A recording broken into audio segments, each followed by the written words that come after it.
মাথার উপর থেকে ছাদ চলে গেলে মানুষের পুরো জীবনটাই এলোমেলো হয়ে যায়। একটা মানুষ পৃথিবী ছেড়ে চলে গেলে তারপর আস্তে আস্তে তার মর্মটা বোঝা যায় যে সে কি ছিল আমাদের জীবনে। দুনিয়া ছেড়ে চলে যাবার পরও সবাই কিন্তু মানুষের মোনাজাতে থাকতে পারে না। আমার জীবন থেকে দুজন ভালোবাসার মানুষ চলে গেছেন, যাদের জন্য আমি যতদিন বেঁচে থাকবো ততদিন পর্যন্ত দোয়া করে যাব। হ্যালো এভরিওয়ান, আসসালামু আলাইকুম। আশা করি সবাই ভালো আছেন। পবিত্র রমজান মাস চলছে। রমজান মাসে অনেকেই শুধু খাওয়া দাওয়া থেকে নিজেকে বিরত রাখাকে যথেষ্ট মনে করেন। অনেক সময় আমরা একতরফা কথা শুনে অন্যকে দোষী সাব্যস্ত করে ফেলি, অথচ আমরা এটা ভুলে যাই যে সবাই নিজের দোষটা লুকিয়ে অন্যকে দোষী প্রমাণ করতে বেশি ভালোবাসে। শুধু রমজান মাসই না, সারা বছরই আল্লাহ আমাদের সব রকম খারাপ কাজ থেকে দূরে রাখুক। আজকে সারাদিন আমার মায়ের মনটা খুবই খারাপ। আজ সকালে আমাদের এই ছাগলটার একটা বাচ্চা হয়, কিন্তু ছাগল এবং ছাগলের বাচ্চাটা খুবই অসুস্থ, জানি না বাঁচবে কিনা। যদিও বাঁচা মরা আল্লাহর হাতে। যে কোনো পশু পাখি পাললেই সেটার উপরও সন্তানের মতো একটা মায়া সৃষ্টি হয়ে যায়। যারা গরু ছাগল হাঁস মুরগি পালেন তারা বুঝতে পারবেন। সারাদিন এগুলো নিয়ে ব্যস্ত থাকার কারণে ইফতারিতে আজ তেমন কিছু করা হয়নি। তাছাড়া কয়েকদিন ধরে ভাজা পোড়া খাওয়ার ফলে সবারই গ্যাসের সমস্যা হচ্ছিল। আজকে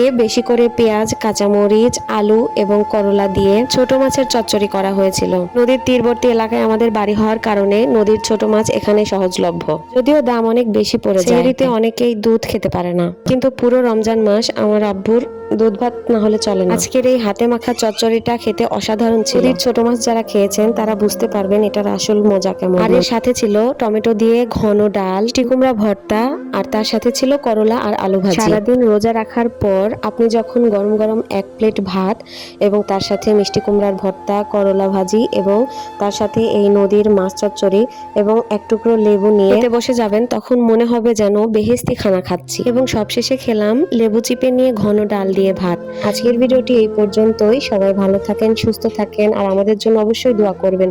আল্লাহ হাফেজ।